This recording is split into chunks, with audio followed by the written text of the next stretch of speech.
আজ আমরা আসছি এক মনোরম গ্রামে।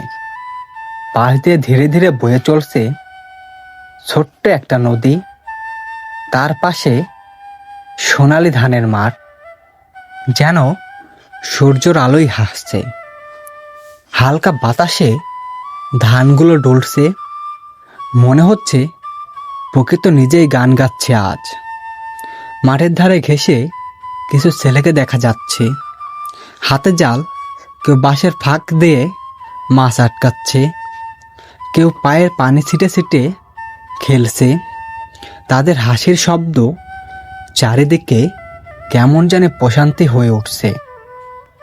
নদীর মাঝখান দিয়ে চলে গেছে ছোট্ট একটা সরল রাস্তা।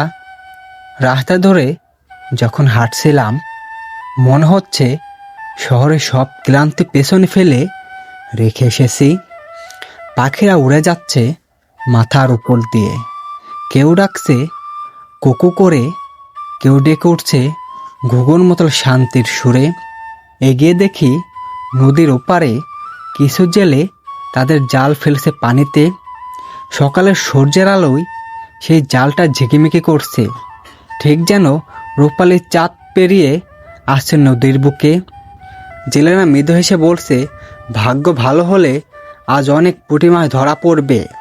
তাদের চোখে কোনো চিন্তা নেই, শুধু পরিশ্রম আর শান্তি। রাস্তার পাশে আবার দেখা গেল ছোট্ট একটা টিনের ঘর, হয়তো কারো থাকার জায়গা। তার পাশে শুকাচ্ছে কিছু মাছ। ঘরের সামনে বসে আছে এক বৃদ্ধ, চুলে পাক ধরেছে কিন্তু মুখে হাসি। মনে হচ্ছে এই হাসিটাই পুরো গ্রামের প্রাণ। সূর্য একটু পশ্চিমে হেলে গেছে, নদীর জল এখন রোদের সোনালি ঝিকিমিকি পড়ছে। ধীরে ধীরে বাতাসে ভেসে আসছে ভেজা মাটির গন্ধ আর ধানের সুবাস। এমন পরিবেশে মনে হয় জীবনটা খুবই সহজ, খুবই সুন্দর।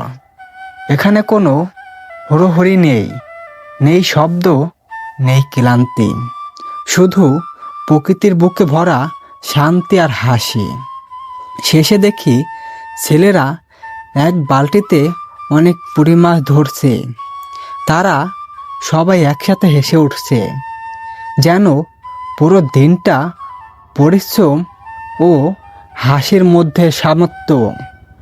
নদী এখনো বয়ে চলছে নিজের মতোই, ধান এখনো নাচছে হাওয়ায়, আর আমরা রেখে যাচ্ছি কিছু স্মৃতি যা বারবার মনে পড়বে যখনই শহরের কোলাহল ক্লান্ত করে তুলবে আমাদের। ভিডিওটি ভালো লাগলে অবশ্যই লাইক, কমেন্ট, শেয়ার দিয়ে যাবেন। আর আমাদের কৃষি প্রধান পেজে আপনাকে স্বাগতম। সবাই ভালো থাকবেন, সুস্থ থাকবেন। আল্লাহ হাফেজ।